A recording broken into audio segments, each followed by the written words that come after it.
नमस्कार दोस्तों, आज हम बात करेंगे भारत में जैविक कृषि के बारे में। इसकी दशा क्या है और दिशा क्या है। चर्चा में क्यों है, क्योंकि वैश्विक महामारी कोविड-19 के कारण पूरे विश्व में बेहतर स्वास्थ्य की और सुरक्षित भोजन की मांग में वृद्धि हुई है। भारत जो है जैविक कृषकों की संख्या के मामले में पहले स्थान पर है दुनिया में, और जैविक कृषि क्षेत्रफल के मामले में 9वें स्थान पर है। सिक्किम पूरी तरह से जैविक कृषि अपनाने में पहला भारत राज्य बन गया है, और त्रिपुरा और उत्तराखंड राज्य भी इस लक्ष्य की प्राप्ति की दिशा में प्रयास कर रहे हैं। जैविक कृषि होती क्या है? जैविक कृषि कृषि की वह विधि है जिसमें कि संश्लेषित जो उर्वरक होते हैं, कीटनाशक होते हैं, उनका प्रयोग या तो नहीं किया जाता या न्यूनतम किया जाता है। और इसमें भूमि की उर्वरा शक्ति को बचाए रखने के लिए फसल चक्र, हरी खाद, कंपोस्ट आदि का प्रयोग किया जाता है। जैविक कृषि में मिट्टी, पानी, रोगाणु, अवशिष्ट उत्पादों का वानिकी और कृषि जैसे प्राकृतिक तत्वों का एकीकरण भी शामिल होता है। जैविक कृषि के उद्देश्य क्या होते हैं? यह कृषि आधारित उद्योग के लिए भोजन और फीड स्टॉक की प्रत्याशिता के कारण प्राकृतिक संसाधनों के सतत यानी कांस्टेंट उपयोग के लिए एक आदर्श पद्धति है। यह सतत विकास लक्ष्य 2 के अनुरूप है। इसका उद्देश्य जीरो भूख को करना है, यानी कि भूख को समाप्त करना और खाद्य सुरक्षा प्राप्त करना और बेहतर पोषण और कृषि को बढ़ावा देना है। भारत में जैविक कृषि की संभावनाएं क्या है?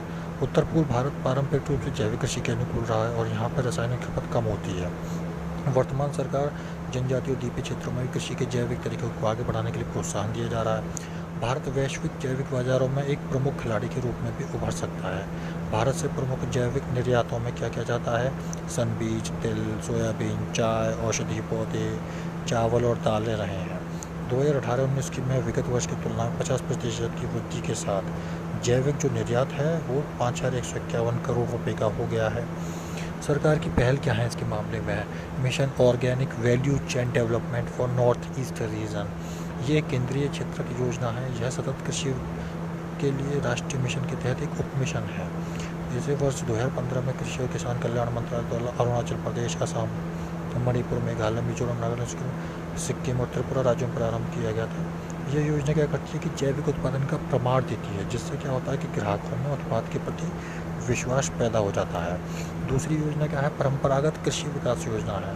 इसको 2015 में प्रारंभ किया गया था। तो जो सतत कृषि के लिए राष्ट्रीय मिशन है उसका एक उप मिशन है मृदा स्वास्थ्य प्रबंधन, यानी कि सॉइल हेल्थ मैनेजमेंट, उसका ये घटक है। इसके तहत जैविक कृषि में क्लस्टर दृष्टिकोण को और भागीदारी गारंटी प्रणाली प्रमाणन के माध्यम से जैविक ग्राम बनाए जाएंगे, गाँव डेवलप किए जाएंगे। भागीदारी गारंटी प्रणाली और जैविक उत्पादन के लिए राष्ट्रीय कार्यक्रम के तहत प्रमाणन को बढ़ावा दिया जाता है, यानी कि उनको प्रमाणित किया जाता है। फिर एक जिला एक उत्पाद योजना। इसका उद्देश्य क्या होता है कि स्थानीय स्तर पर विशेष उत्पादों की अधिक दृश्यता हो और बिक्री को प्रोत्साहित करना होता है, ताकि जिला स्तर पर रोजगार पैदा हो सके। एक जिला एक उत्पाद ने छोटे और सीमांत किसानों को जैविक कृषि के बड़े पैमाने पर उत्पादन करने में मदद भी की है। जैविक ई कॉमर्स प्लेटफॉर्म क्या होता है? इसका जैविक ई कॉमर्स प्लेटफॉर्म है कि जैविक खेती .in को सीधे खुदरा विक्रेताओं के साथ थोक खरीदारों के साथ जैविक किसानों को जोड़ देता है, यानी कि खुदरा विक्रेता और खरीदार जो किसान से जुड़ जाते हैं। निष्कर्ष क्या है कि भारत में प्राकृतिक खेती कोई नई अवधारणा नहीं है, अतः अंतर्राष्ट्रीय मानकों के अनुपालन में उत्पादकों की अधिक जागरूकता होनी चाहिए, और क्षमता निर्माण को बढ़ावा देने से भारतीय जैविक किसान जल्दी ही वैश्विक कृषि व्यापार में प्रमुख भूमिका निभाने में सक्षम होंगे। तो यही था आज का topic. Thank you very much.